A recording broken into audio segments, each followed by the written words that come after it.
natin ang Panginoon. Yung malakas po na palakpak sa Panginoon. Hallelujah! Thank you, God. Thank you, God. Whew! Praise the Lord. Alam niyo po, habang tayo po ay nananabik sa pagbabalik ng Panginoon, mahalaga po na alam po natin yung condition po natin spiritually. No? Hindi po pwedeng sabihin natin na hindi ibig sabihin na active ka sa mga gawain, katulad po ng mga binanggit kanina, active ka sa mga gawain, pero sa dulo po is hindi pala tayo kilala ng Panginoon. That's why napakahalaga po na ang bawat isa po sa atin, alam po natin yung condition natin, yung katatayuan natin sa Panginoon. So, ngayon pong hapon na to, ngayong tanghali na to, I pray na wala po tayong iisipin na ibang tao na yung babanggitin po dito sa unahan, ay baka si brother, ay si sister yon. Hindi po. Ang maging attitude po natin is, Lord, ano yung gusto mong ituro sa akin? Magkaroon po tayo ng personal na check-up, na i-check up tayo ng Panginoon. Titingnan niya po yung mga kailangang gamutin. Baka meron na palang hindi nagpa-function ng tama sa puso mo, sa atay mo. Diba? Na hindi natin alam na mawaworsen pala to na pwedeng mag-cause ng spiritual disease sa'yo that will bring you to spiritual death. And that is disconnection to the Lord. Yung spiritual death po, hindi po ito yung binabanggit lang na mamatay ka physically, but ikaw po ay nahiwalay, ikaw po ay na-disconnect sa daluyan ng buhay na nanggagaling sa Panginoon. Kapag dumating po tayo sa point po na ganon, nakakalungkot man po, pero may iwan po talaga tayo. Hello? So ngayon pong tanghali na to, gusto ko pong i-start itong isa sa book na nabasa ko po long time ago na, and the Lord is reminding me na yung binanggit talaga niya dito is totoo pong nangyayari. So, kumuha lang po ako ng ilang mga statement niya doon about yung mga truth na talagang nangyayari po sa mga Kristiyano. So, yung book po is Delivered from Darkness. Siya po ay dating agent po ni Satan. Dumating na siya sa point talaga na pumupunta na siya tumatagos na siya sa pader, sa ibang lugar na siya nakakapunta. Hallelujah. Ganun na kalalim yung pagiging agent niya ng kaaway. No? And then, sabi dito, how Christians are known. Alam mo ba nakilala ka ng kaaway? Kung yung kaaway, alam yung spiritual stature mo, yung spiritual condition mo, dapat mas alam mo. Kasi if you are ignorant of your spiritual condition, mag-i-stay ka na akala mo okay ka, pero ang totoo, hindi pala. So alam niyo, binanggit niya dito, how Christians are known. Ang sabi po, the born-again Christians are not known by the Bible they carry always or the many fellowships they attend. Hindi porket nandito ka sa conference na to, masasabi na, Christian yan, umattend yan doon sa leadership conference. Hindi po. Ang sabi dyan, they are known in the spirit world. Even at this moment, nakatingin po siya sa atin at alam niya kung ikaw ba ay talagang lumalakad patungo sa righteousness, patungo po sa buhay na nakaka-please kay Lord. Or, wala na siyang pakialam sa'yo kasi alam niya, same kayo, na magkakampi pala kayo sa gawa ng kaaway. Then sabi po dito, they are known in the spirit world by the light that shines continuously. Sabihin nga natin, continuously. Nakikita daw na meron daw liwanag, that shines continuously like a very bright candle in the heart or a circle of light around the head or a wall of fire around them. So, kung ang kaaway nakatingin ngayon, tinitignan kung yung puso mo nag-aapoy. Nakikita niya yon, o kaya merong apoy sa ulo mo. Or para kang si San Goku na pag gumanong ka, di ba? Tapos napaano kayong may apoy ka na nakapalibot sa katawan mo. No, doon makikita kung ikaw talaga ay Kristiyano. Sinabi niya dito, how Christians are known. Pero hindi po ibig sabihin na hindi ka napupunta ng gawain. But ang dami pong nangyayari na they are just physically present, but they are disconnected from the life of God. Kaya ngayong hapon na to, Lord, hayaan mo na mangusap ka sa akin. Akala ko okay ako. Hindi pala. I-align mo ko, i-connect mo ko, Panginoon. Itama mo yung puso ko ngayong hapon na to. I pray na ito po yung maging prayer natin sa hapon na to. Amen? Ano ba pong sinabi dito? When a Christian is walking along, we see angels walking along with him or her, one by the right, one by the left, and one behind. This makes it impossible for us to come near him or her. So alam mo, hindi ka kayang sakta ng kaaway. Kung ikaw talaga ay nananabik, kung ikaw talaga ay nag-aapoy, no? Isa po sa magandang attitude po na dapat meron tayo sa paghihintay po natin sa pagbabalik ng Panginoon is that tayo po ay nag-aapoy sa Panginoon. That our light shines continuously. Sabihin nga po natin ulit, continuously. So hindi lang po every Sunday. Hindi lang pag may gawain, saka lang tayo nag-aapoy sa Panginoon. But every day of our life, tayo po dapat ay nag-aapoy sa Panginoon. Amen? Hallelujah. Now, sabi ng John 10:10a, the thief comes only in order to steal and kill and destroy. Gagawin niya ang lahat, kagaya ng binanggit natin kahapon. That's why, kailangan natin magbantay, kailangan nating labanan. No, bakit? Gusto niya patayin yung apoy mo. Yung nag-aantay ka sa pagbabalik ng Panginoon, ang gagawin niya, papatayin niya yung apoy mo. Ayaw niya na ikaw ay madatnan ng Panginoon, na makasama ng Panginoon sa kanyang pagbabalik. So, what makes Satan succeed in killing your fire? Tayo po ay napaka-privileged. We are privileged that we are hearing these topics, no? Na alam niyo po, nababantayan po natin yung spiritual na lakad natin sa Panginoon. Nababantayan natin, na-check natin yung buhay natin, na kung talagang nag-aantay tayo sa Kanya, hindi natin hahayaan ang kaaway na manalo. Sabihin mo sa katabi mo, huwag mong hayaan. Manalo ang kaaway. Sa kabilang katabi, sabihan mo siya, titigan mo sa mata, sabihin mo, huwag mong hayaan na manalo ang kaaway, na patayin ang apoy mo. Hello! Praise God. So now, meron siyang dalawang strategy para patayin yung apoy mo. According po ito sa book ni Emmanuel Ini, yung Delivered from Darkness. Siyempre, unang-una, making a Christian sin, giving the enemy a loophole to come in. So, gusto niya na i-deceive ka niya na hindi yun kasalanan, pero kasalanan yun. Pero alam mo na kung ano ang kasalanan.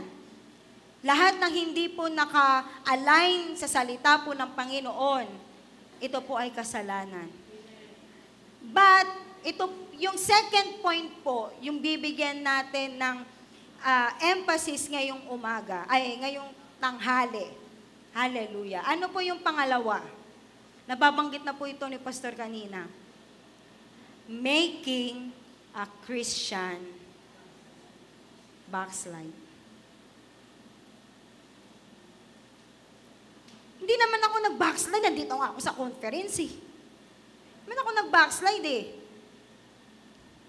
Umattend naman ako sa church, Dala-dala ko ngayong mabigat kong Bible eh. Nagsasacrifice nga ako eh.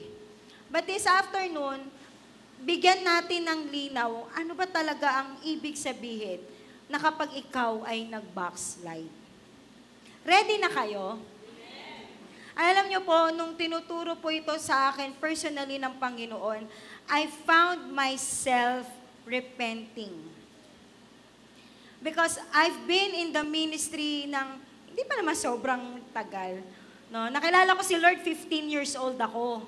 18 na ako ngayon.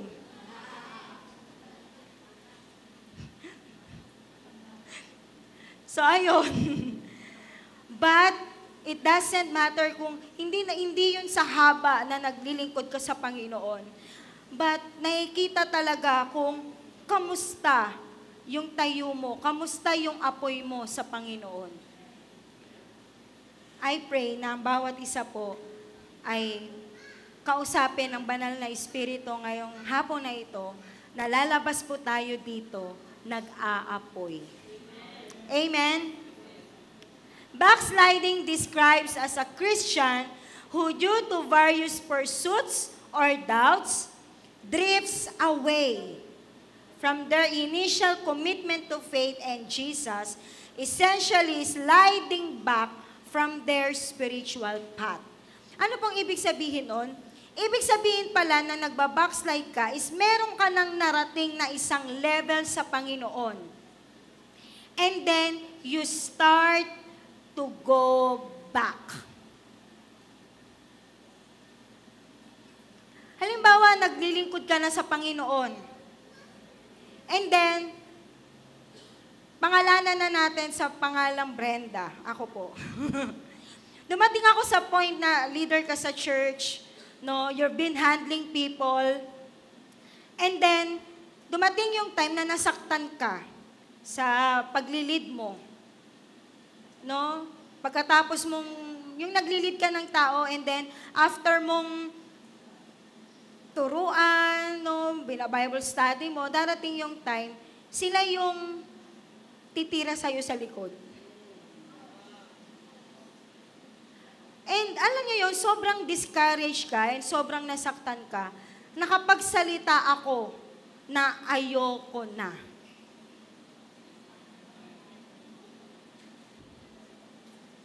Meron bang nakapagsabi na nun? Ayoko na. Alam niyo, sabi ko, hindi naman ako magbabackslide. A-attend pa rin naman ako sa church. Pupunta pa rin naman ako sa gawain, pero mas gusto ko maging normal na lang ako na Kristiyano. Yan. Walang commitment. Walang sacrifice. Ang sakit ang sakit mag-sacrifice. Sino po mga Bible study leaders dito? No? Sino dito yung may mga inaalagaan? Alam nyo po yung level, alam nyo po yung meaning ng sacrifice. 'Di ba? Yung imbis na magpapahinga ka, pero pag tumawag sa'yo, pwede mo ba akong ipag-pray, ate? Bakit? Anong nangyari sa'yo? Kasi, nasaabutin kayo ng madaling araw. Imbis na nagpapahinga ka, meron ka pang kinakaunselan.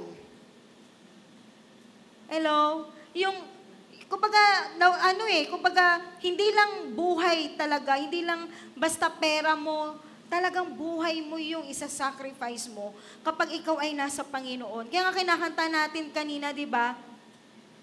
Baguhin mo ang buhay ko, ito'y iyong iyo. Ibig sabihin, yung buhay na to, hindi mo na pagmamay-ari. Pagmamay-ari na to ni Lord. So kung pagmamay-ari ito ni Lord, mararanasan mo talaga na magsasacrifice ka, may mamamatay sa'yo, at hinahayaan mo yung buhay niya, yung lumago sa'yo.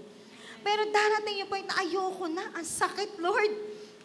Attend na lang ako ng Sunday, makikinig na lang ako, di sila naman ang mag-preach. Magagaling naman na sila eh. Ayaw na nilang makinig di sila na. Diba? Dumating ako sa point na ganon, but then, grabe po yung pagsampal ng Panginoon sa akin. Ano sabi ng Panginoon sa akin? Kanino mo ba ginagawa?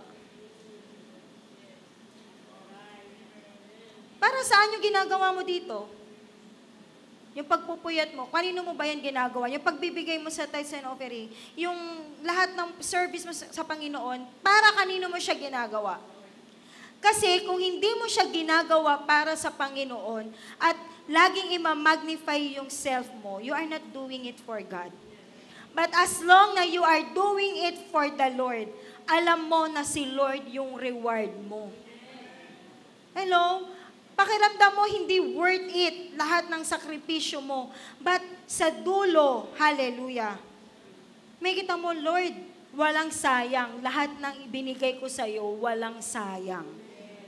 So ang nangyari po, sinampal ako ng Panginoon, sabi niya, akala mo hindi pagbabackslide yun? Eh may narating ka ng isang level na tinayuan mo sa Panginoon, but then, bumalik ka. Gusto mong maging normal. Yun daw po yung ibig sabihin na nag-backslide ka. Kapag naisip mo, nabanggit mo na, di ba yung, sino dito nag-aral ng gitara? Nag-aral ka, C, dali pa eh, A, D, tas no tinuro na yung F, yung minor, ay hindi pala ako pang gitara. May mga tinawag talaga sa paggigitara, ako hindi. Itago na naman po ulit natin sa pangalang Brenda. Di ba, na parang, na parang kapag nahihirapan ka, tas kapag nasasaktan ka, na parang, aatras ka ulit. Hello? But sabi po dito, alam niyo po ibig sabihin ng drifts away? Alam niyo po ibig sabihin ng drifts away? Unti-unti kang nalalayo. Hindi mo siya namamalayan. Slowly. Very subtle. Hindi ka naman agad mawawala sa gawain eh. Magpapakita ka pa. 'Di ba? Yung dating worship mo sa Panginoon, talagang, hallelujah, talagang nakataas yung kamay mo, talagang labas na yung litid mo dito sa pag-worship lead mo. Pero nung walang naka-appreciate ng sacrifice mo, come on people, let's lift up the Lord. Wala na yung sigasig mo. Bakit? Kasi feeling mo walang nakaka-appreciate ng ginagawa mo. But if you are doing it for the Lord, you are not pleasing men, but you are pleasing Him. Appreciated or not, wala kang pakialam kasi alam mo, you have an audience. Si Lord lang. Hallelujah. Backsliding is a process where an individual who has converted to Christianity reverts to pre-conversion habits. Teka lang, ano ka na, nung naging, totoo to, mga naging laban natin to sa Panginoon eh. 'Di ba? Yung unti-unti nang inalis ni Lord, yung pagmumura mo.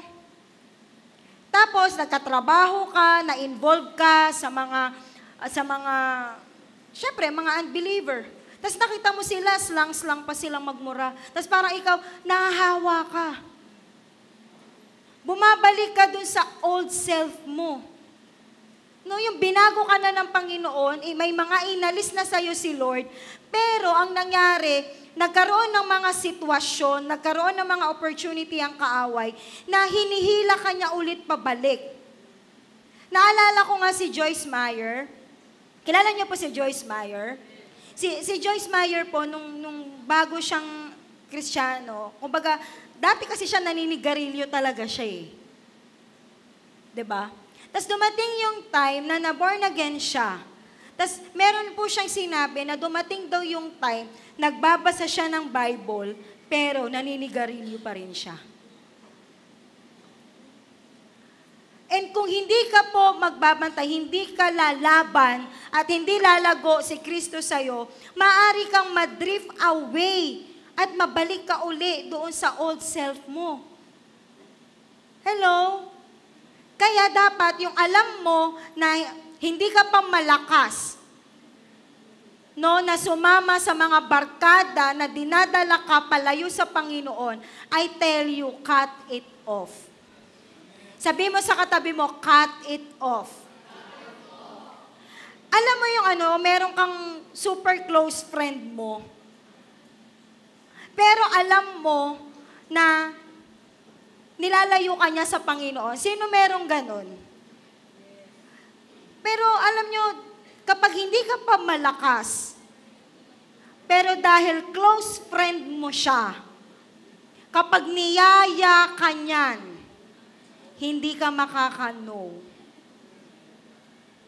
Kung merong nire-remind sa'yo si Lord ngayon ng mga tao na alam mong dinadala ka sa mali, nilalayo ka sa Panginoon, cut it off. Hello? Kung yung relationship na meron ka ngayon, nilalayo ka sa Panginoon, cut it off.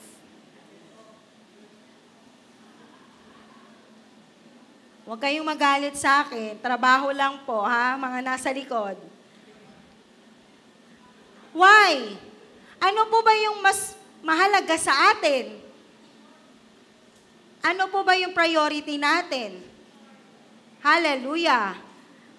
Pero pag dumating yung time na kaya mo na silang harapin, then, idadahilan mo kasi, hindi, dadalin ko naman siya sa church eh.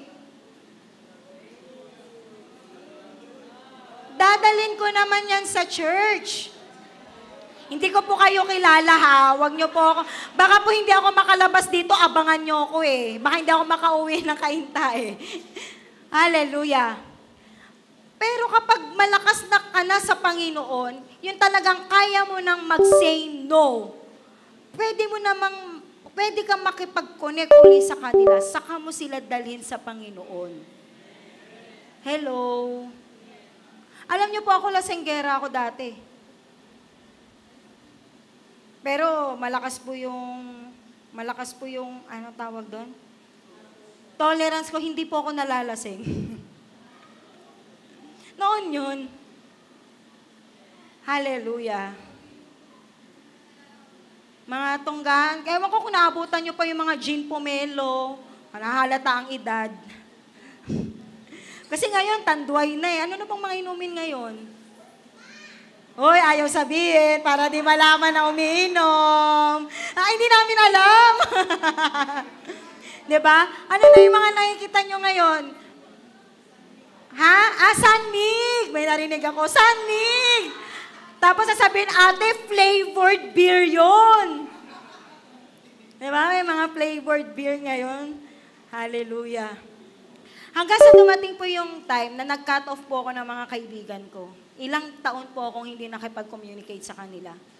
Hanggang sa dumating po yung time na alam ko po na kaya ko na. Maging nung time po na nagtatrabaho ako, every time na, alam niyo yon, yung boss mo, bibigyan ka ng inumin, sasabihin mo talaga, sorry sir.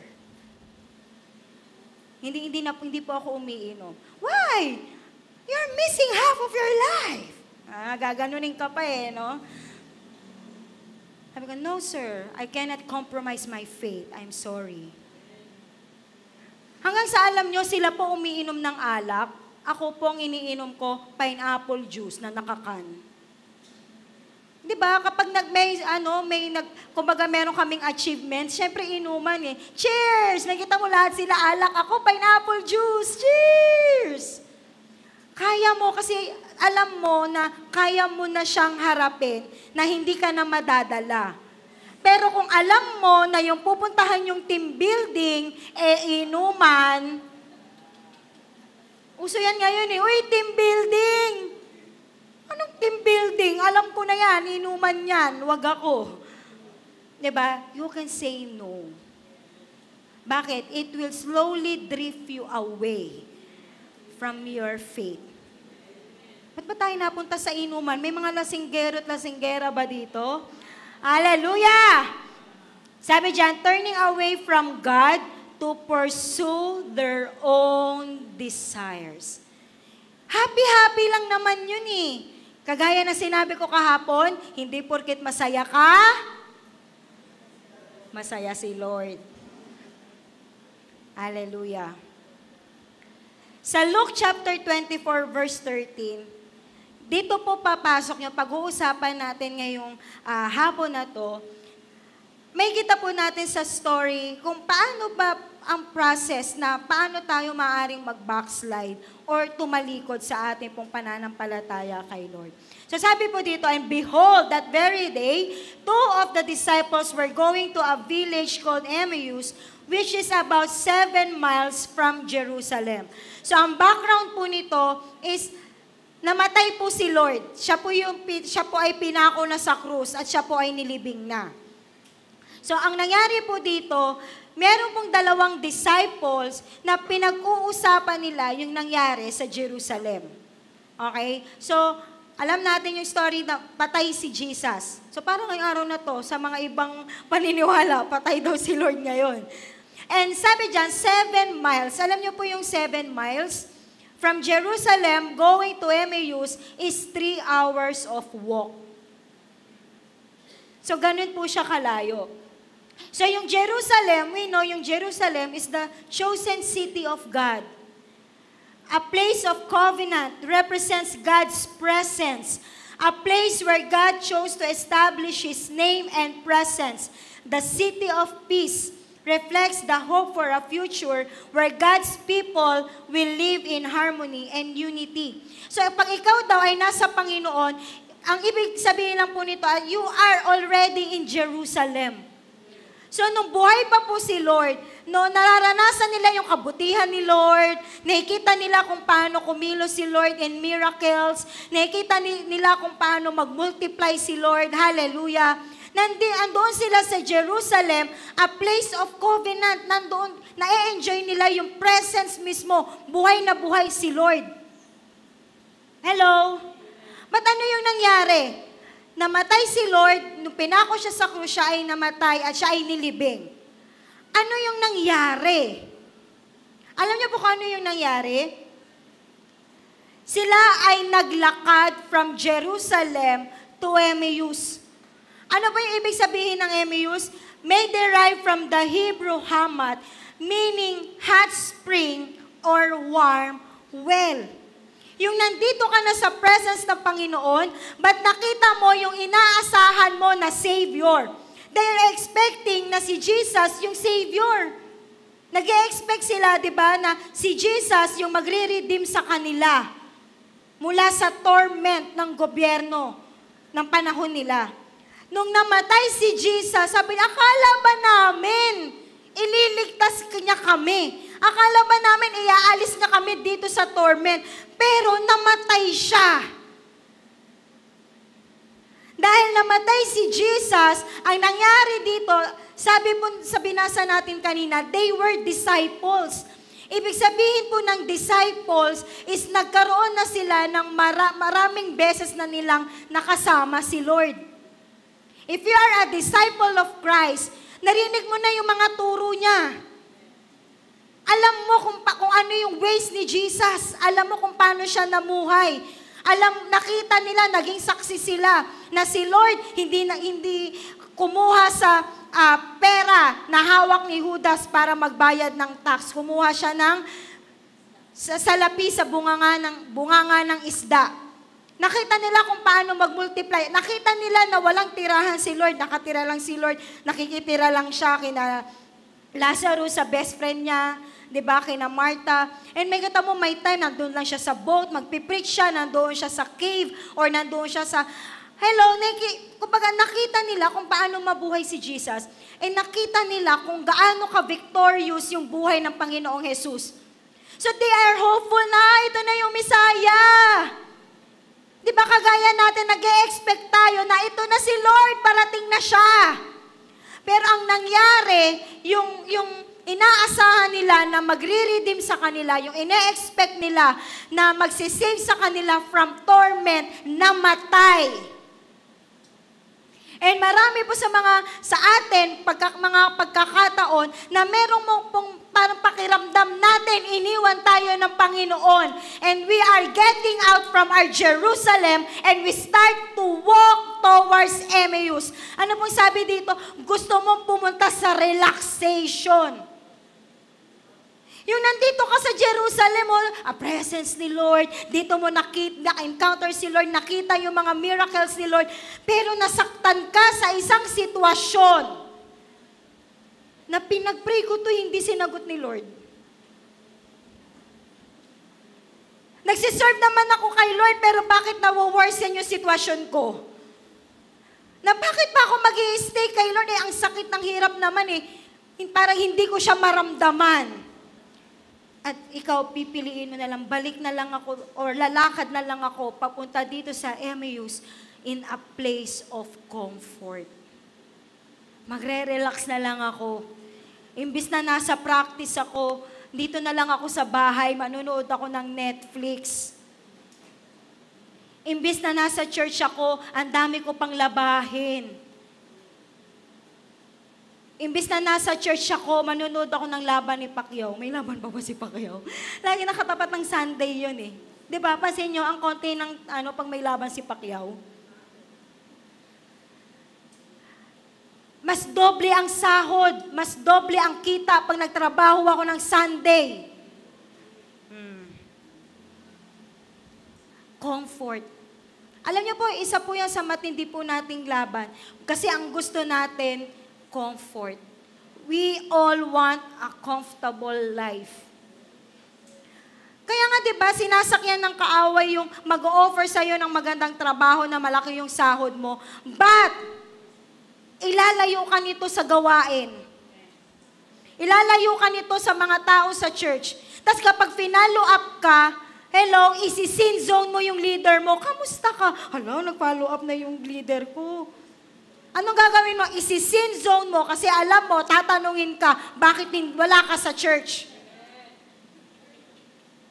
Kailangan kong mag-aral mabuti, kailangan kong ipasa to. Pag nakatapos ako ng pag-aaral, magkakaroon ako ng magandang trabaho para iahon ko sa kahirapan ng pamilya ko.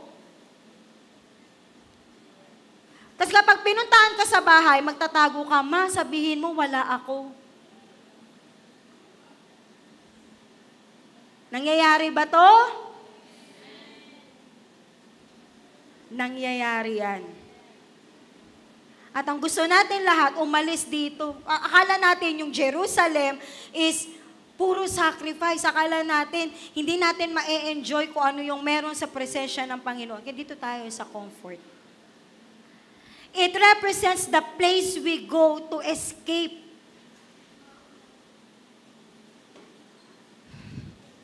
Alam niyo po, natatawa po ako sa iba. Parang ang tingin po sa akin ganyan.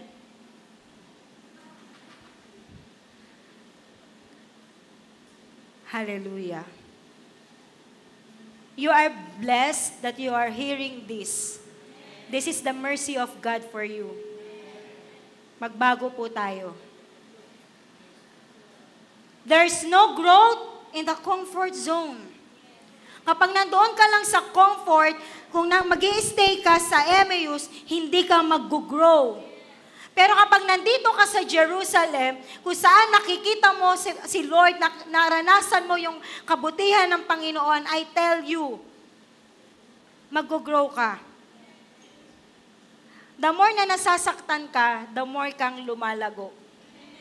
The more na nahihirapan ka, mas tumatatag ka.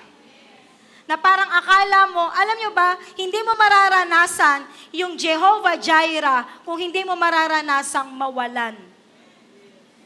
Hindi mo mararanasan ang Prince of Peace kung hindi iaalaw ng Panginoon na magkaroon ka ng mga sitwasyon na can worry you. Hindi mo mararanasan ang buhay na Kristo kung hindi mo naranasan na pakiramdam mo wala siya. Alam mo, hindi porkit hindi mo siya nararamdaman ay wala siya.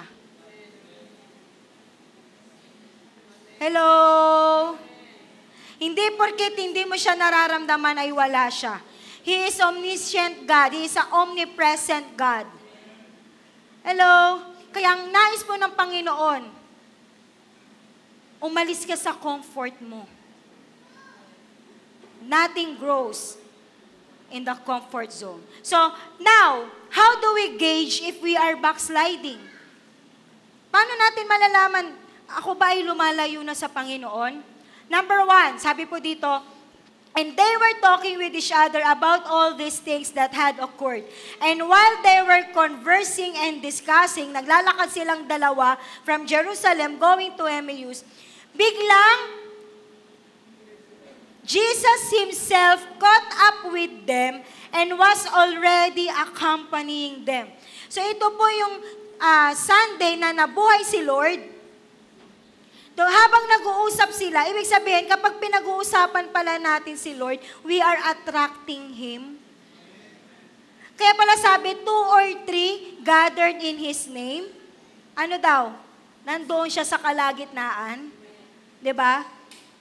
Sabi niya, no, Jesus Himself caught up with them and was already accompanying them. But their eyes were held so that they did not recognize Him. Number 1 point na magigauge mo na ikaw ay lalayo na sa Panginoon, hindi mo na nare-recognize si Lord.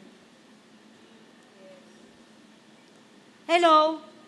Yung alam mo yung nangungusap na si Lord, pero hindi si Lord, hindi. Parang nire-reject mo yung pangungusap ng Panginoon sa'yo. Or, dumarating tayo sa pagkakataon na akala natin na produce natin yon on our own strength. Hindi na natin nire-recognize kung ano po yung kayang gawin ng Panginoon sa buhay natin. They were overwhelmed with what had happened to the point that they forgot who God is in their situation. Samantalang sinasabi ng Panginoon sa kanila, di ba, binabanggit niya buhay pa siya, the Son of Man, di ba, will be betrayed, the Son of Man ay ahagupitin, but in 3 days, He will rise again. Ilang beses sinasabi ni Jesus yun. Imagine niyo, disciples sila, ibig sabihin, lagi nilang naririnig yun kay Lord. But dumating yung time na namatay siya. At dahil doon sa sitwasyon na yun, umalis ka ng Jerusalem, pumunta ka ng Emmaus, hanggang sa hindi mo na ma-recognize si Lord. Ibig sabihin, hindi mo nakilala si Lord. Gaya ng binabanggit niya palagi, that He will rise after 3 days. Hindi nila na-recognize si Lord. Every difficult situation is an opportunity for us to know the Lord deeply. Kaya lang ang nangyayari, hindi natin nakikita that the Lord is at work in our lives kasi masyado tayong nabulag. Alam niyo po yung pain nakakabulag. Pag nasaktan ka ng sitwasyon, mabubulag ka, hindi mo na nakikita kung ano yung gustong gawin ng Panginoon, ano yung gustong ituro ng Panginoon sa'yo. Hindi mo na nare-recognize si Lord. Sabi ng Proverbs 3:5, lean on, trust in, and become confident in the Lord with all your heart and mind, and do not rely on your insight or understanding. Sabi dyan, no, in all your ways, know, recognize, and acknowledge Him. Pero sa mga actions natin, halimbawa meron kang project na malaki, hallelujah, nakita mo, ay, kasi magaling ako eh. Kasi talagang matalino ako eh. Pero hindi mo alam that it is already the Lord working in your life. Pag dumarating po sa time na nabubulag na tayo ng sarili nating galing, ng pera natin sa bangko, ng mga kapasidad po natin at hindi na natin nare-recognize si Lord, you are on your way to Emmaus. Bakit? Nabubulag ka ng sahod mo. Bakit pa ako magpe-pray sa Jehovah Jireh, kaya ko namang bayaran yung daily needs ko? Ang sakit kay Lord nun. Na parang sinasabi mo, hindi mo na siya kailangan. Kasi kaya mo naman eh. Alam niyo, may narinig ako na young people na finalo up ko. Kung mag-church ka, ganyan yan. Parang, kasi ate, kailangan ko kasi magtrabaho ngayon kasi yung mag-OT siya, RDOT siya. Sabi ko, bakit? Dati naman nagagawa mo. Hindi ate, kasi kailangan ko to ipambayad kasi to sa ospital eh. Alam mo yung nag-depend ka on your own strength, nagtrabaho ka, para may pambayad ka sa ospital. Tinanong ko siya, pinag-pray mo ba muna yung mama mo na alam mong nasa ospital? Then hayaan mong bigyan ka ni Lord ng guidance, ng wisdom, di ba, na kung paano magkakaroon ng pambayad sa ospital. Or pwede rin siyang pagalingin ng Panginoon. Hindi ate, mas sure to. Mas sure to, magtatrabaho ako. Mas sure to, nasasahuran ako, may pambayad ako. Pag nag-pray ako, hindi naman ako sure na pagagalingin siya ni Lord eh. Minsan doon tayo sa sure tayo. Hindi tayo sanay lumakad sa pananampalataya. Sino dito kapag may sakit, pinagpe-pray muna, o una niya isipin, dalhin agad to sa ospital. Ginagawa nating last resort si Lord pag walang-wala na, pero hanggat kaya mo pa. Magdedepend ka sa lakas mo, magdedepend ka sa galing mo, magdedepend ka sa talino mo, sa laman ng pera mo sa bangko. Pero lahat ng yan, masyashake. Lahat yan, uubusin. Yung lakas mo, mauubos. Hallelujah! Hindi mo nire-recognize kung ano yung kayang gawin ni Lord kasi magaling ka. Kasi matalino ka. Isang click lang ni Lord, magkaroon ka ng sakit, di goodbye.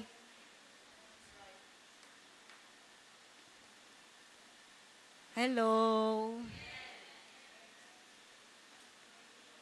Kailan yung dumating ba tayo sa point na yung mga decision na gagawin natin, i-acknowledge muna natin si Lord. Sabi dyan, in all your ways, know, recognize, and acknowledge Him. And He will direct and make straight and plain your paths. Sabihin mo, smooth naman to na-bless nga ako Bakit? Hindi ka ba kayang payamanin ng demonyo? Hindi lahat ng open doors galing sa Panginoon. Bakit? Hindi mo pinag-pray. Bakit? Masyado kang bilib sa sarili mo. Kapag dumating po sa point na masyadong naaangat si self, glorify yourself. Glory to me. Hindi mo na-acknowledge na kayang gumawa ni Lord ng miracle sa buhay mo. Sino dito magaling? Siyempre, wala nang aamin para ngay. Di ba? Si Lord lang yung magaling. Yung lakas mo galing kay Lord. Yung talino mo galing kay Lord. Lahat ng meron ka, wala kang pagmamay-ari dito. He owns everything.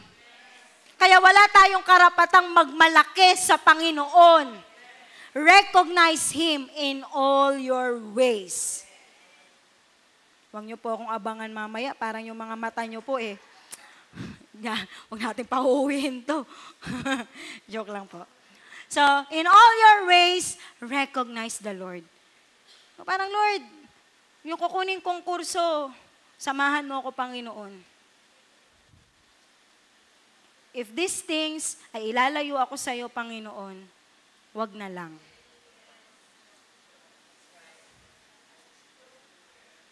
Wag na lang. Kung ilalayo ako nito, Lord, sa path of destiny ko, wag na lang. Kaya mo ba yun?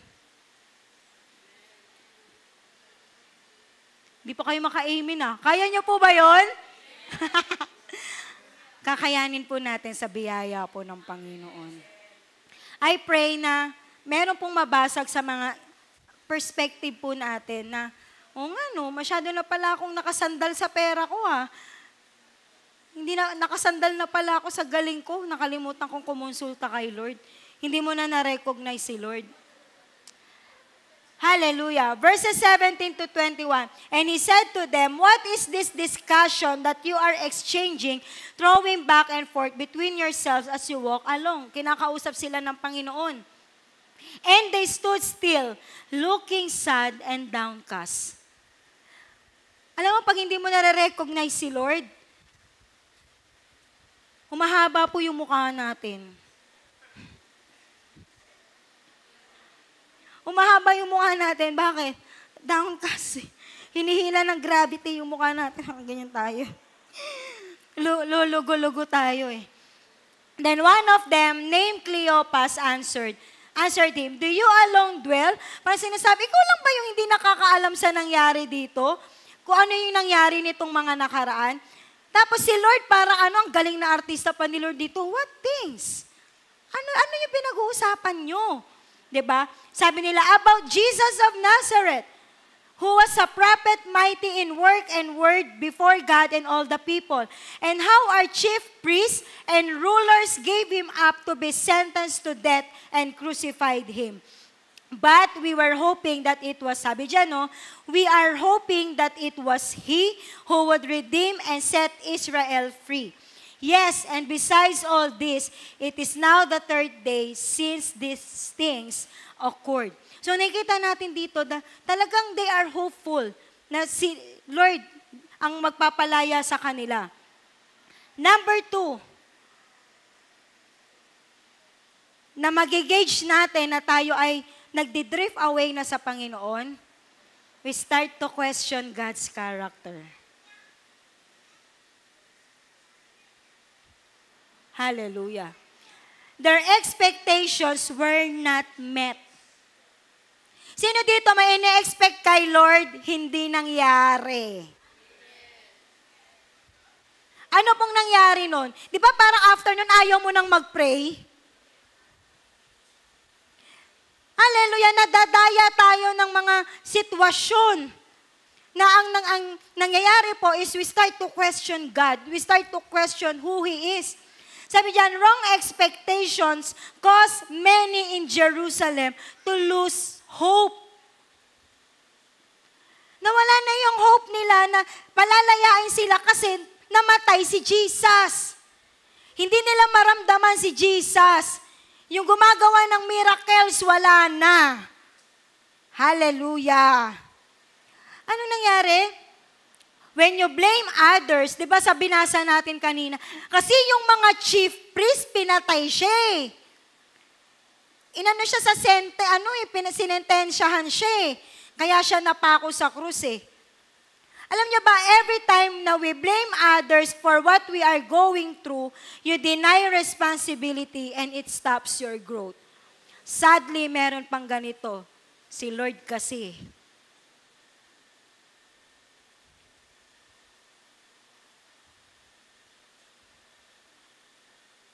Lord, hindi mo pinagaling yung nanay ko eh. Alam niyo ba,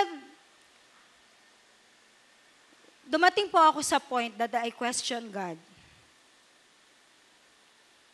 Meron po akong ate na namatay. Yung sinundan ko po na ate ko. She died. Ang nangyari po noon,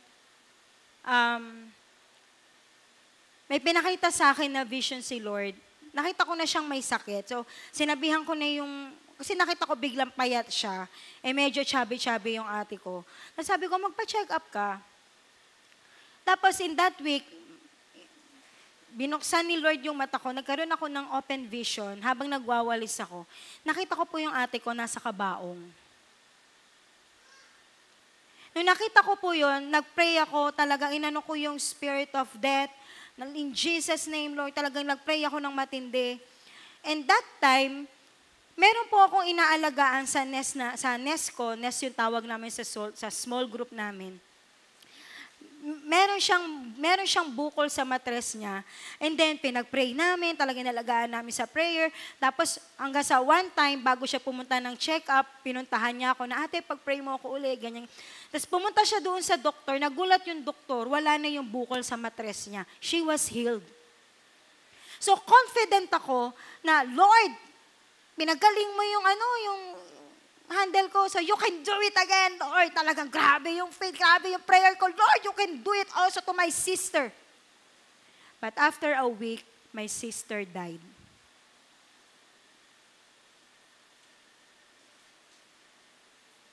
I started to question God. Sabi ko, Lord, I've been serving you. Diba? Parang nagmalaki ka pa bigla, Lord, I've been serving you. Lord, pinagaling mo nga to, pero bakit yung ate ko, why you allowed her to die? I started to question, akala ko ba? Akala ko ba, Lord, walang mahirap sa'yo? Lord, akala ko ba pag naglingkod ako sa'yo? Lord, akala ko ba yung buhay Kristiyano masayang tunay? But why I am going through this pain, Lord? You start to question, akala ko ba? Sino dito nag-pray na, Lord, akala ko ba? Akala ko ba mabuti ka, Lord? Akala ko ba magpo-provide ka? Akala ko ba kaya mo siyang pagalingin? Lord, akala ko, pero bakit hindi mo sinagot? Namatay si Lord. Kasi kala mo, hindi mo siya maramdaman. Eh, pakiramdam mo sa loob mo. Lord, ayoko nang maglingkod, ganito rin pala eh. Bakit pa ako magpe-pray? Ganito rin pala eh. And one still small voice, sabi sa akin ng Panginoon, hindi mo ba kayang pagkatiwalaan yung puso ko? Di ba sabi nung kanta, if you don't understand, if you don't see His plan, if you can't trace His hand, trust His heart. May mga panahon ba hindi mo maunawaan yung ginagawa ni Lord? May mga panahon ba na hindi mo makita kung kumikilos pa si Lord sa buhay mo? Na Lord, hindi ko maunawaan yung sitwasyon na to, pero hindi mo ba siya kayang pagkatiwalaan? Sabi po ng Panginoon, His ways are higher than your ways. His thoughts are higher than your thoughts. Hindi mo man nauunawaan bakit ko siya kinuha, but I have a plan why. Alam niyo, dumating po sa time na dumating po yung biopsy ng ate ko. Akala namin, nagkaroon pala ng mali yung naging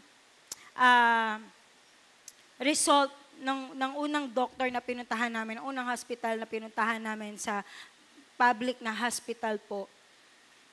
Hanggang sa nung nilipat po namin siya sa private hospital at doon po siya namatay. Parang I think a day lang po siya doon.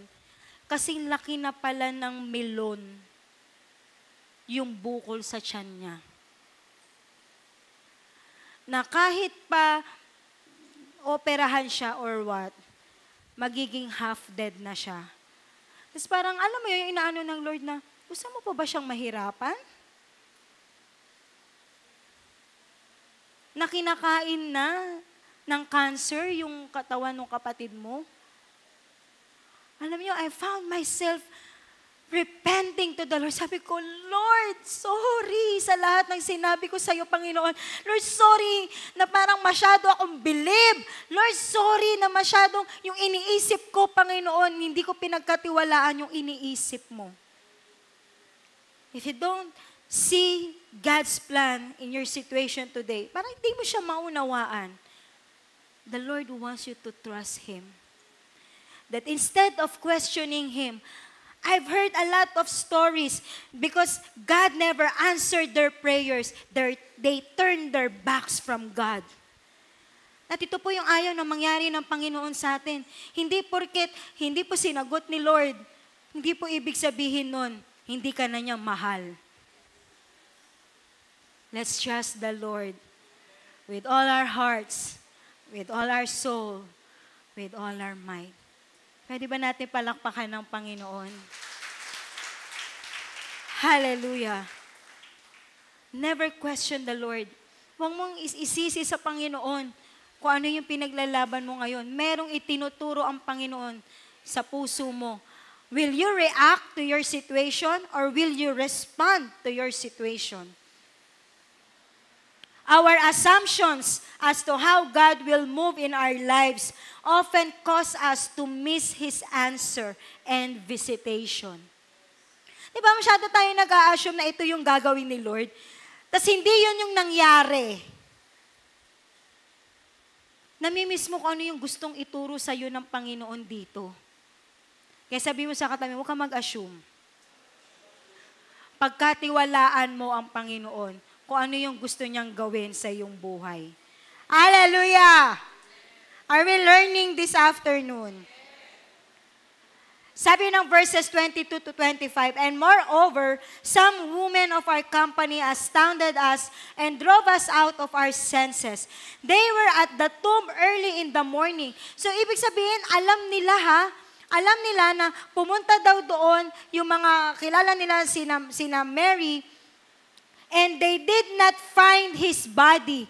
And they returned saying that they had even seen a vision of angels who said that he was alive. So some of those who were with us went to the tomb, and they found it just as the woman had said. But him they did not see. So pumunta sila dun sa tomb, nakita nila wala yung katawan ni Lord. Mas lalo sila na, wala na talaga. Sabi niya, mabubuhay siya. Kaso pagpunta dun, wala yung katawan ni Lord. Paano siya mabubuhay? Sabi dyan, and Jesus said to them, alam niyo, ang sakit nito sa Tagalog, "Oh, foolish ones!" Huwag na po nating Tagalogin, masyado pong masakit. "Sluggish in mind, dull of perception, and slow of heart to believe. Adhere to and trust in and rely on everything the prophets have spoken." Diba? Kasi, hallelujah, even the prophets, dinideclare na nila sa mga writings nila kung ano yung mangyayari sa Panginoong Jesus. They already declared it. Kaya sinasabi ni Lord, ano ba kayo, mga foolish no, itong mga, hindi ko maano na, kasi pag Tagalog, ang sakit eh. Diba? Hindi nyo ba nauunawaan kung ano yung sinabi ng mga prophets? Whoop. Number 3, kapag dumating yung point, hindi ka na naniniwala.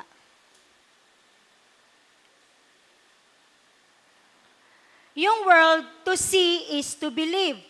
Sabi nung binasa natin kanina, hindi daw nila nakita yung katawan ng Panginoong Jesus. Kaya hindi sila naniniwala, parang nagkaroon na sila ng unbelief na mabubuhay ba talaga si Lord. But what the word says is sa Hebrews chapter 11, faith is the confidence in what we hope for and the assurance about what we do not see. Saan tayo nabubuhay? Sa world ba o sa Word of God? Saan ka po dito sa dalawa? Sa world o sa Word? Diba? Kaya nagkakaroon tayo ng unbelief kasi mas sanay tayo doon sa mga bagay na nakikita, sa mga sigurado tayo, kaysa sa buhay na pananampalataya na hindi mo man nakikita sa pisikal, pero alam mo na ito ay gaganapin ng Panginoon. You will only obey what you believe. Kaya kung may unbelief ka, it will be hard for you to obey God Himself. Kahit ang dami-dami nyo pong narinig dito, ang dami pong pinakita kanina na signs of His coming, kung hindi ka po doon na maniniwala, hallelujah, babalik ka pa din doon sa alam mo na masigurado ka. Yung sinasabi na 3 years, hindi pa yan. Hindi ka maghahanda. Hindi ka mananabik sa pagbabalik niya. Kasi kung ano lang yung pinaniniwalaan mo, yun lang yung susundin mo. Pag nagbasa ka nga ng Bible ang sarap pag binasa mong, you will be blessed. When you give, you will receive. Diba? Siksik, liglig, at umaapaw. Ang sarap pakinggan ng mga yan Diba? Hello? Pero kapag binasa mo na, kapag sinampal ka sa kabila, ibigay mo pa yung kabila, hindi! Paglalaban ko yung karapatan ko! Diba? Galit na galit ka. Diba? Kapag binato ka daw ng bato, batuhin mo ng tinapay. Pero yung tinapay daw, nakabalot sa bato. Makaganti man lang. But ang make sure natin, gumante. Hindi ka papayag na papaapi ka. Di ba? Hindi ako papaapi. Teka lang, gaganti ako. Ginawan ako ng masama, ganun lang yon. Hindi po. Di ba? Kung ano yung pinaniniwalaan mo, yun lang yung susundin mo. Yun lang yung gagawin mo. Yun lang yung i-apply mo sa buhay mo. Hello? Kaya kapag binasa po natin yung Bible, mula umpisa hanggang dulo, paniwalaan po natin. Hindi yung pipiliin mo lang, yung mga naka-highlight lang yung gusto mo. Hello? Pagdating ng verses 26 to 27, was it not necessary and essentially fitting that the Christ, the Messiah, should suffer all these things? Parang nire-remind uli sila ni Lord na, di ba is it necessary? Kailangan talagang mag-suffer ng Messiah? Before entering into His glory, His majesty and splendor, then beginning with Moses and throughout all the prophets, He went on explaining and interpreting to them in all the scriptures the things concerning and referring to Himself. Diba? Kaya yung sinabi ko kanina, from Jerusalem to Emmaus, it took them 3 hours. Kaya habang naglalakad sila, si Lord nag-preach sa kanila ng 3 hours. Parang, Lord, wala pa ako sa kalahati. Anong oras ako nag-umpisa? Nag-preach si Lord 3 hours sa kanila. Naglalakad pa yun. No? Ine-explain sa kanila yung scripture. Ay, magtataka ka, di ba mga disciples na to? Di ba, Christian na yan, nakikinig na yan dapat sa preaching, pero may mga pagkakataon pala, hindi pa rin nauunawaan ang salita ng Diyos. Sabi niya, no? Hallelujah. In-explain, in-interpret yung scripture sa kanila. Next. Hallelujah.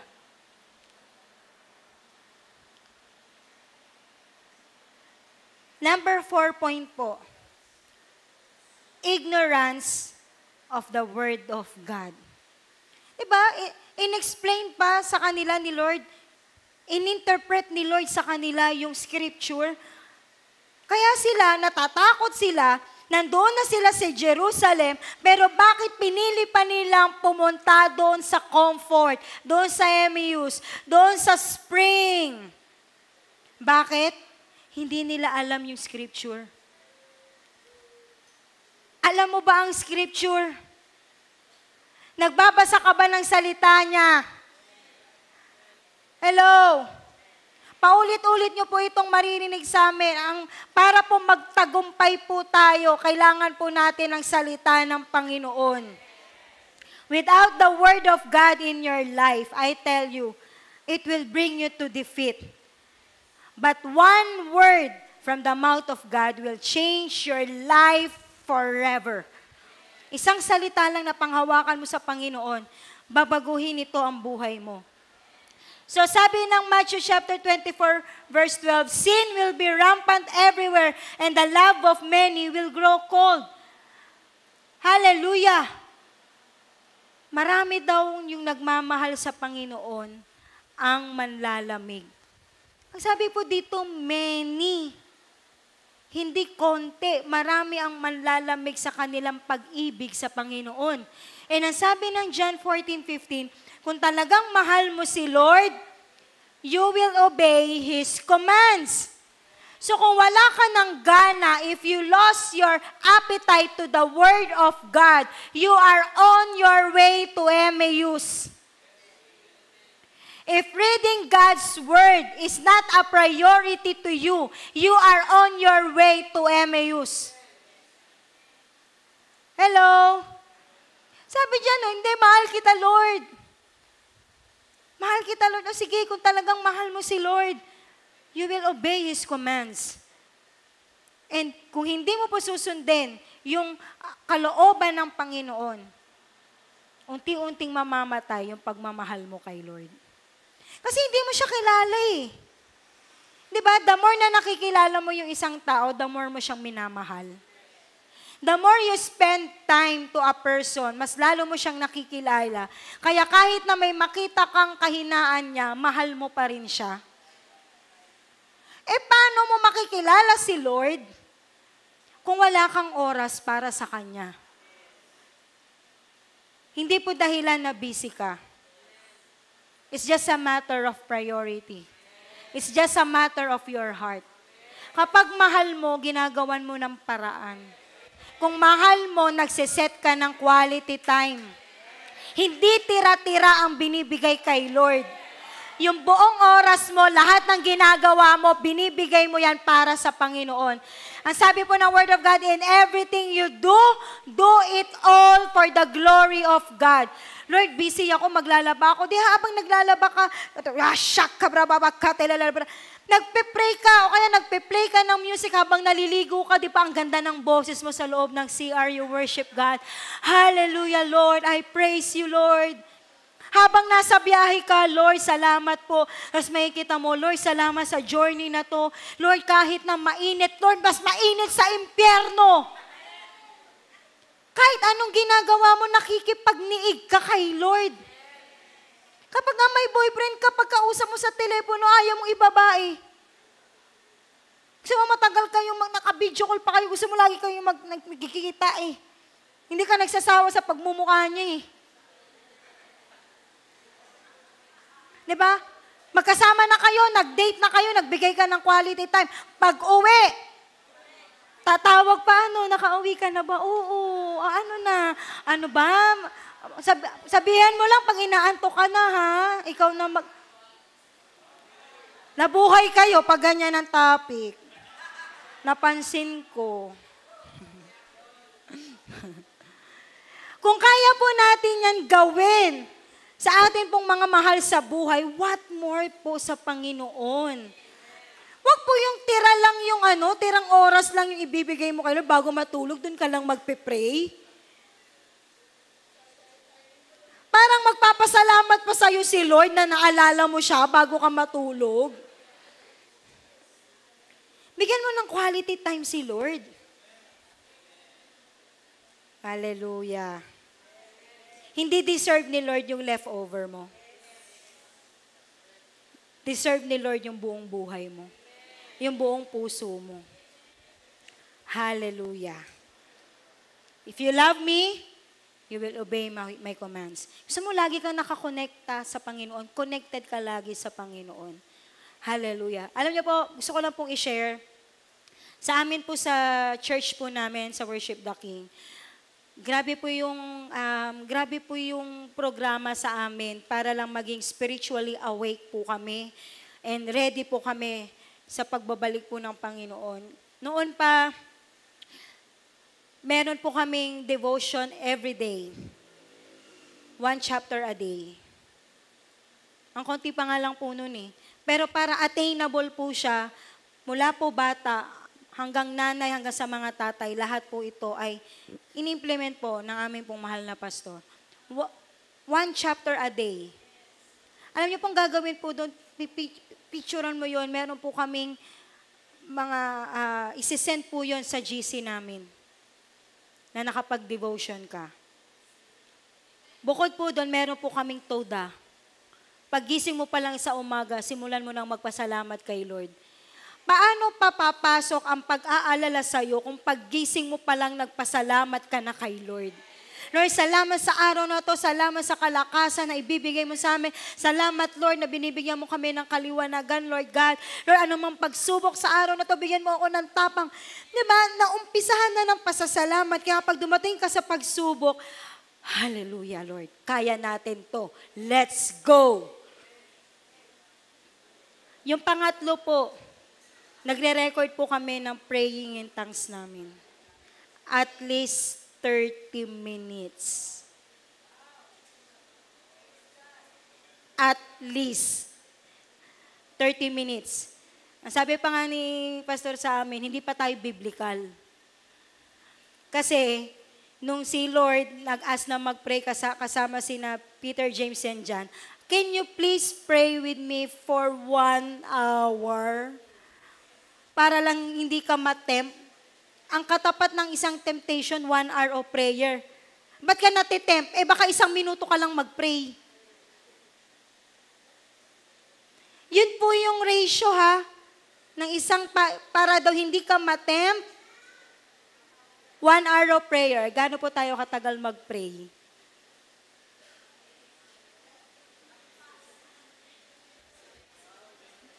Hello! Hello po! If you love me, you will obey my commands. Diba? Hallelujah. So, meron po tayong dapat gawin na spiritual routine habang nag-aantay po tayo. May kita po na nananabik ka kay Lord kasi lagi ka nagpe-pray, lagi kang connected sa Kanya. You will desire more of Him, Lord. Ano pa yung gusto mo ituro sa akin dito sa word na to? Alam niyo, nung nakaraan, nasa Numbers po kami. Sabi ko, Lord, Numbers 2.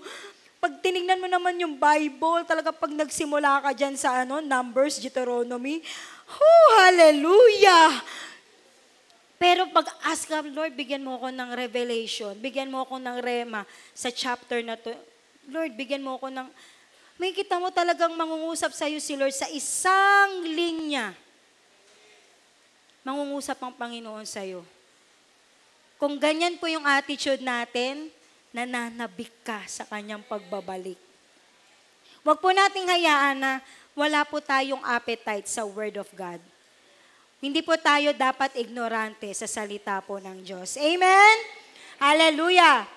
Don't just maintain in one level, but pursue God more, and you will surely grow. Hello? Pursue God. Kung ang prayer mo ngayon, 1 minute, i-push mo 5 minutes. Then, sunod naman, gawin mong 10 minutes. Hindi ko po sinasabing mag-pray agad kayo ng 1 hour. Magsimula po kayo sa 5 minutes, then yung desire mo, magugulat ka na lang. Mamamanga ka na lang, ang tagal ko nag-pray. Habang nasa biyahe ka, Lord, salamat po, Panginoon, sa protection mo. Tapos yung mga kasabayan mo sa jeep, pinag-pray mo, Lord, I pray for this person, Lord God. Ma-save siya, Lord. Diba? Connected ka. You are aware of His presence. I tell you, kakaiba ka. Talagang anytime, diba? Sabi, kailan daw yung rapture? Any moment. Kung habang nasa jeep ka, dumating yung rapture, at least nagpe-pray ka, pinagpe-pray ka, nakasakay mo sa jeep. Hello! Hallelujah. Yun po yung nananabik kay Lord. Talagang, Lord, I want to know you more. Hallelujah. Ways to ignite our fire. Mabilis na lang po ito. Ano pong nangyari para ma-ignite yung fire nila? No? Then they drew near the village to which they were going, and he acted as if he would go further. So, ginabi na sila. So, parang, nag-act na si Lord na uuwi na siya or pupunta siya ng ibang way. But they urged and insisted, saying to him, "Remain with us, for it is toward evening, and the day is now far spent." So, he went in to stay with them. Para po mag-ignite yung fire mo, mas lalo ka pong manabik kay Lord, invite Him and let Him stay in your life. Gagaya po nung binabanggit ko kanina, Lord, every day, Lord, I invite your presence, Lord. Hayaan mo na samahan mo ako, Lord God. Ang presensya mo ang manguna sa akin, Panginoon. Let Him stay. Hindi yung kakausapin mo lang siya pag Sunday. Hindi po. Sabi po ng 1 Corinthians 3:16, "Do you not know that you are the temple of God and that the Spirit of God dwells in you?" So dapat siya ay nakatira. Hindi po sinabing visit. Hindi po dapat visitor si Lord sa buhay mo. Dapat siya ay nabubuhay, siya ay nakatira sa'yo. Kung visitor pa si Lord sa buhay mo, magbago na po tayo. let Him dwell, let Him live inside of you. So that yung fire mo, yung pananabik mo kay Lord, manatili. Di ba? Gustong umalis ni Lord eh, parang gusto pa niyang mag-iba ng way eh. Pero sabi na, hindi, magagabi na, dito ka na, magstay ka na dito. Alam niyo po yung sumunod na nangyari? And it occurred that as he reclined at the table with them, he took a loaf of bread and praised God and gave thanks and asked a blessing and then broke it and was giving it to them. Have fellowship with Him. Alam niyo ba si Lord, mahilig siyang kumain? Mahilig po siyang makipag-fellowship po sa atin. Gusto niya kakwentuhan natin siya. Gusto niya, di ba, tayo, gusto natin lagi, nag-update tayo. Where na you? Di ba? Ano na nangyari sa'yo? Nasaan ka na? Ganyan. Tapos magagalit tayo, ba't hindi ka nagsabi? Hindi ka Di ba? What more po sa Panginoon? Kwentuhan natin, Lord, alam ko namang alam mo lahat, pero nakita, alam niyo, dumating ako sa prayer na gano'n, na Lord, alam mo yung nangyari kanina, di ba? Lord, ang sakit. Lord, kakayanin ko ba to? Pero Lord, alam ko kakayanin ko kasi kasama kita eh. Yung iiyak ka muna, Lord, ang sakit eh. Then, alam mo yan, parang si Lord andyan na, kaya mo yan, anak. Kasama mo ko. Diba? Makipag-fellowship ka kay Lord. Kasi kapag merong pagkain, mas tumatagal yung fellowship. Hallelujah. That's why, makipag-fellowship po tayo sa Panginoon. Behold, I stand at the door and knock. If anyone hears my voice and opens the door, I will come into him and dine with him and he with me.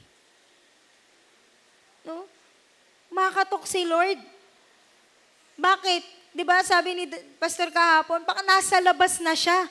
Busy ka dito sa ministry, pero nasa labas na pala si Lord. Hindi na pala dahil kay Lord yung ginagawa mo, para lang maging physically present ka. Pero hindi ka na pala connected kay Lord. Kaya kumakatok siya, gusto ko makipag-fellowship sa'yo. Naalala ko yung isang kanta, sabi nung isang kanta,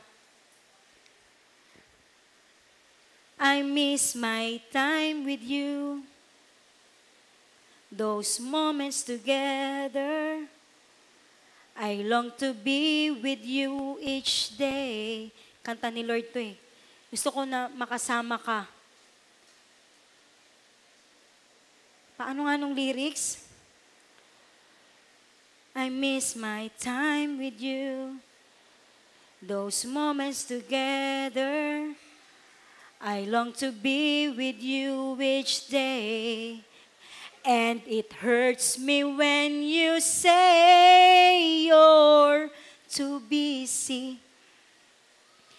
Busy trying to serve me. But how can you serve me if your spirit's empty? There's a longing in my heart. Ano sunod? Wanting more than just a part of you. It's true. Ganun yun eh. I miss my time with you. Baka masyado na tayong busy. Yung gusto mong mag-serve kay Lord, but you are empty. You are not filled with His Word. You are not filled with His love. You are not filled with His presence. So how can you serve God if you are empty? Kaya si Lord, napakanta na lang eh. Namimiss ka na pala ng Panginoon. Hallelujah. Masakit daw kay Lord every time na sinasabi natin na wala tayong oras para sa Kanya. May time ka bang magbasa ng Bible? Marami po kasi akong sa school eh. Kasi po, OT na ako sa trabaho, ang dami ko pong kailangan i-submit eh. Sabi ni Lord, sakit naman. Nawala ka ng oras para sa akin. Hallelujah. If you are too busy, that you have no time na makipag-fellowship kay Lord, you are on your way to Emmaus. I am sensing the presence of the Lord this time. Alam niyo, I don't need to finish it. But I believe the Lord is already ministering to our hearts this afternoon. Are you too busy for Him?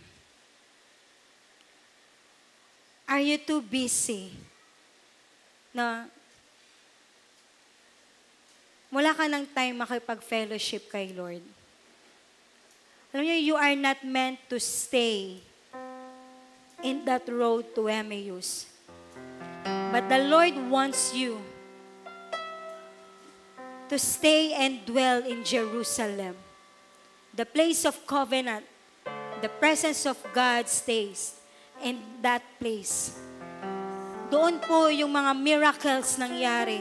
Ang dami pong ginawa ng Panginoon na ayaw ng Panginoon na madaya ka ng iyong business. Right now, with every eye closed. With every eye closed. Hallelujah. I want you to talk to the Lord this time. Lord, patawarin mo ako, Panginoon. Patawarin mo ako, Panginoon, na masyado akong naging busy. Naakala ko naglilingkod pa ako sa iyo, Panginoon. Pero nawala na pala ako ng oras. Nang tayong dalawa, yung intimate relationship ay hindi na pala ganun kalalim, Panginoon. Right now, with every eye closed, please. With every eye closed. Nararamdaman mo na malayo ka na sa Panginoon. Na you've been here in the church. But yung intimate relationship mo kay Lord, yung intimacy mo kay Lord, dumating ka man sa point that you have questioned Him. Dumating yung time na wala na yung appetite mo sa mga spiritual na bagay. And you know na, Lord, unti-unti na palang namamatay yung apoy ko. With every eye closed, wherever you are, I don't need to open the altar, but everywhere you are, anywhere you are right now, I just want you to lift your right hand to the Lord. You are lifting it to God and not to me. That, Lord, here is the condition of my heart. Na nagiging honest ako sa harapan mo, Panginoon. Na nawala na yung sigasig ko. Nawala na, Panginoon, yung apoy ko na naglalagablab. Na unti-unti na palang namamatay yung apoy ko, Panginoon. But as I lift my hand to you, God, patawarin mo ako, Panginoon. Right now, I want you to pray to God, Lord, here I am. My life is an open book to you, Panginoon. Here is my life, Lord. Wala akong kayang itago sa iyo, Panginoon. Alam mo ang lahat na tumatakbo sa isip ko. Alam mo ang nangyayari sa puso ko. Alam mo, Panginoon, yung mga panahon na lumayo ako sa iyo, O God. Yung dati kong prayer life na lamig na. Yung dati kong time na nagbabasa ako, Panginoon, na aalikabukan lang yung Bible ko sa bahay. Lord, patawarin mo ako, Panginoon. Hallelujah. Patawarin mo ako, Panginoon. Patawarin mo ako, Panginoon. I pray, God, na muli mo akong pag-apuyin gaya ng dati, O God. Ibalik mo, Panginoon. Ibalik mo ang apoy ng aking pag-ibig sa iyo, O God. Oh God. Hallelujah. I miss my time with you. Those moments together. I need to be with you each day. And it hurts me when you say you're too busy. Busy trying to serve me. But how can you serve me if your spirit's empty? There's a longing in my heart, wanting more than just a part of you. It's true.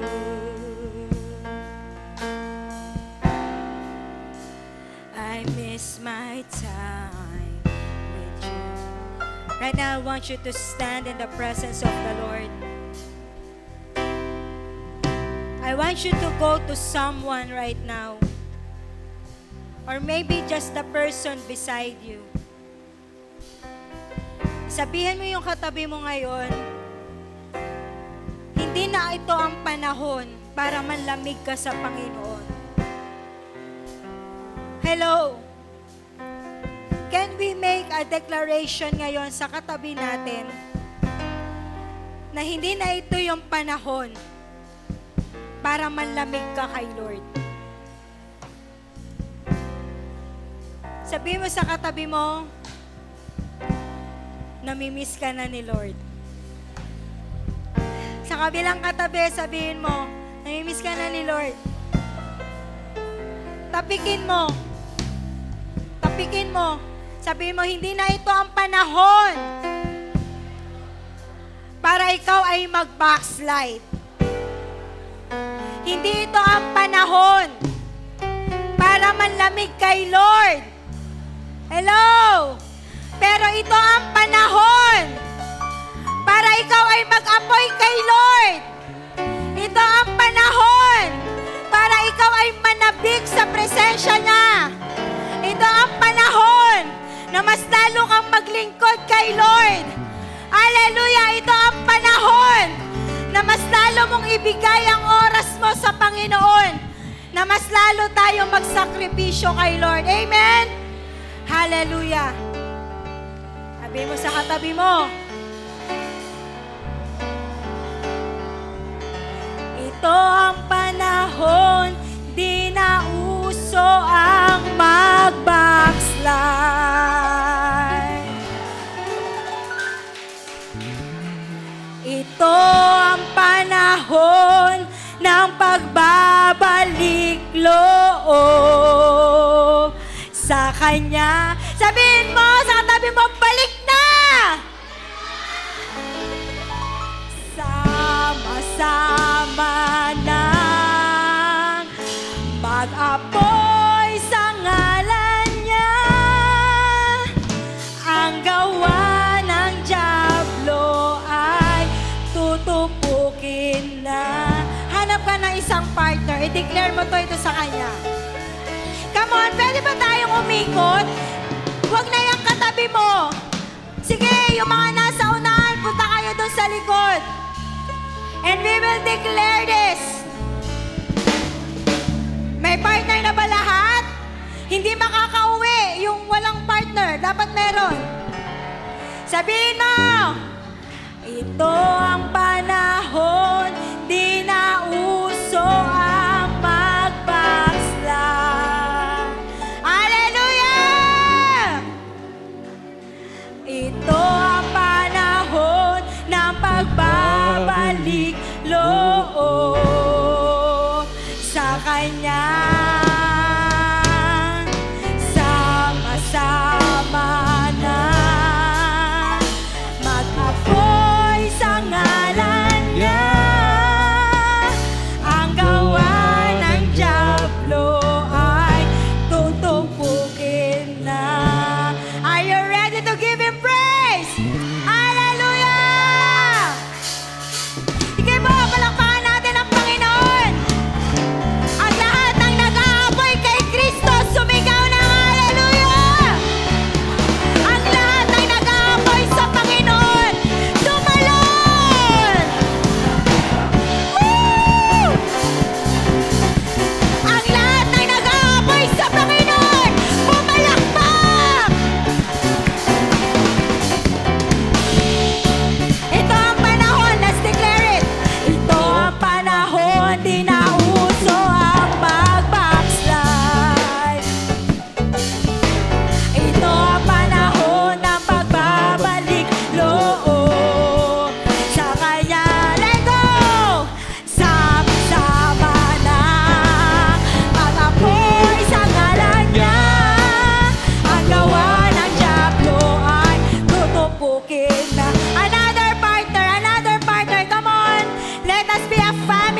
Dito sa unahan, worship team. Sabihin po natin sa kanila. Ready na ba kayo? Tingin po kayo sa kanila. Yan. Hallelujah. Ayan. Hallelujah. Let's declare this sa worship team. Ready na kayo? Let's sing this. Ito ang panahon, di na uso ang magbakslan. Walang malalamig. O panahon ng pagbabalik loob sa Kanya. Sama-sama na pag-apoy sa ngalan niya. Ang gawa ng tiyaglo ay tutubukin na. Ngayon po, mga leaders po, yung mga nagba-Bible study. Dito po. Hallelujah. Alam ko pong nakakapagod ang atin pong service kay Lord. But when we praise God, magbibigay po ng kalakasan si Lord. Amen? Sige po. Asan po yung mga leaders natin? Hallelujah! Let's go! Let's declare this.